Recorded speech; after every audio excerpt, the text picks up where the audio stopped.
ICC Lider Məzunlar layihəsinə xoş gəlmisiniz.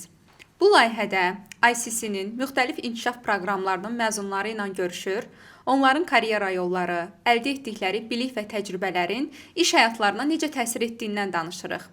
Çünki inkişaf yalnız öyrənməklə bitmir. Əsas nəticə öyrəndiklərini real həyatda tətbiq etməkdir. Bugün Bank VTB Azərbaycan ASC-nin 28 may filialının direktoru, ICC-nin filial müdirlərinin hazırlığı proqramı üzrə məzunu Samir Abdullayev ilə onun karyera və inkişaf yolundan danışacağıq. Xoş gəlmisiniz Samir bəy. Xoş gördük. Necəsiz? Çox sağ olun, yaxşı olasınız.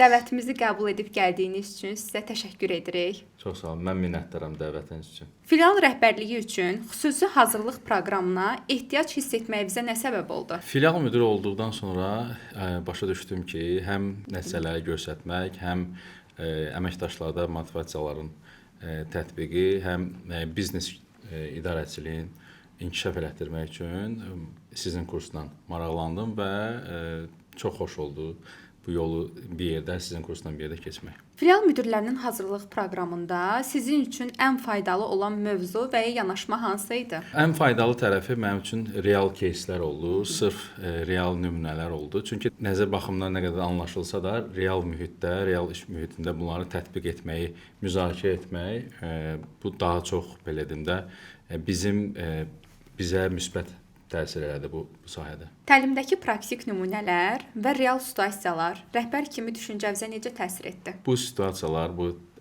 real кейslər işimizdə belə deyim də, nəticələrin arxa planına baxmağı da bizə öyrətdi. Yəni əgər əməkdaş aşağı nəticə göstərirsə, bu nəticənin həmin əməkdaşdan daha çox nəticə tələb etməkdən öncə səbəbini araşdırmaq lazımdır. Bunun məqamların dəqiqləşdiriləndən sonra artıq konkret həll yolunu tapmaq mümkün olur. Bu proqramı bitirdikdən sonra filial rəhbəri olmaq anlayışınızda nə dəyişikliklər oldu? Yaxşı sualdır. Burada belə deyim, baxış açısı dəyişir. Artıq bu kursda öyrədilən həm nəzəri, həm praktik real кейsləri artıq işinizdə belə deyim, ön görə bilirsiniz, prioritet kimi görə bilirsiniz. Burada rəhbərin işi təkcə yəni nəticəyə köklənmək deyil. Burada komandanı motivasiya eləmək lazımdır. Komandada xoş münasibət, xoş mühit yaratmaq lazımdır. Yəni belə deyim, əməkdaşlar işə gəldiyi zaman artıq yəni işi sevib gəlməlidirlər. Təbii ki, əməkdaş düşünməlidir ki, sevinə-sevinə işə getməlidir. Tamamilə doğru. Yəni o əməkdaş ki, işə sıxıla gəlsə, o bir müddətdən sonra əməkdaş itir. Yəni ya iş yerin dəyişir və ya hansısa bir mühit korlanır o zaman. Ona görə ən rəhbərin prioritet işlərindən biri də bu mühiti yaratmaqdır. İşdə həm nəticələri köklənmək lazımdır, həm də komandada bu xoş münasibəti yaratmaq lazımdır. Bu sizin hazırlıq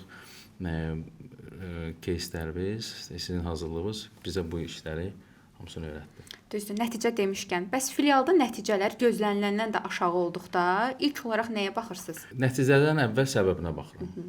Aydınlaşdırılır. Burada müştəri axını, əməkdaşların kommunikasiyası, satış növləri, satış yönləri və bunlar hamısı dəqiqləşdirilir. Bunlar hamısı biz misal üçün filialda bunlar satış nəticələri aşağı olduğu zaman bir yerdə müzakirələr aparırıq, bu analizləri eləyirik və ona uyğun konkret işlər görürük. Rəhbər olaraq komandavızdakı güclü və zəif əməkdaşları necə müəyyənləşdirirsiniz? Əməkdaşların məsuliyyəti, işə yanaşması, müştəri ilə danışığı, force majeure hallarda real və həmin vəziyyətdən çıxışı, yəni mən bu məqamlara daha çox önəm verirəm və bu formada artıq əməkdaşların kateqoriyasını müəyyənləşdirmək olur.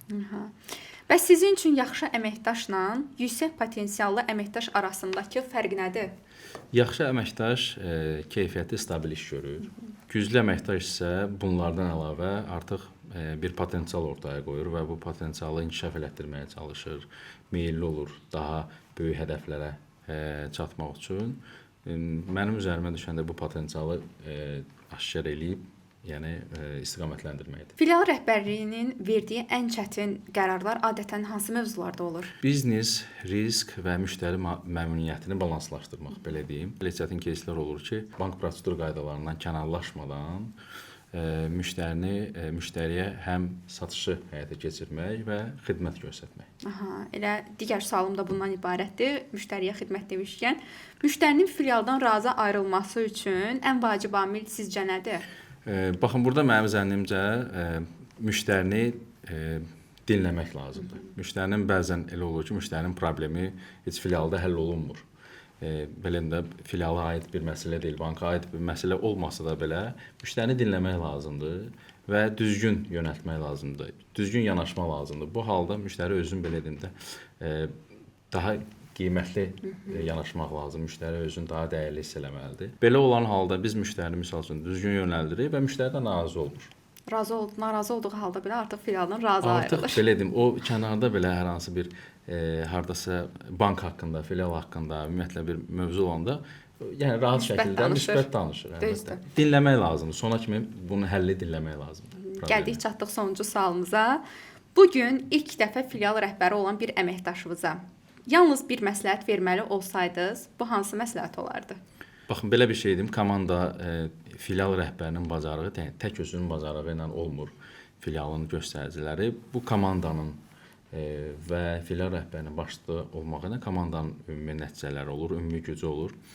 Komandaya güvənmək lazımdır, amma hər şeydən də məlumatlı olub idarə etmək lazımdır bu mütləq şəkildə. Qərar verməkdə çətinlik çəkməsinlər və qərar verərkən ən əsas hər məsələni araşdırıb, səbəbini də araşdırıb qərar versinlər. Dəvətimizi qəbul edib gəldiyiniz üçün sizə təşəkkür edirik Samir bəy. Xoş oldu. Çox sağ olun. Mən də minnətdaram dəvətiniz üçün. Siz sağ olun. Bununla da ICC Lider Məzunlar layihəsinin buraxılışının sonuna gəldik, çatdıq. Gələn görüşlərə dək sağ olun.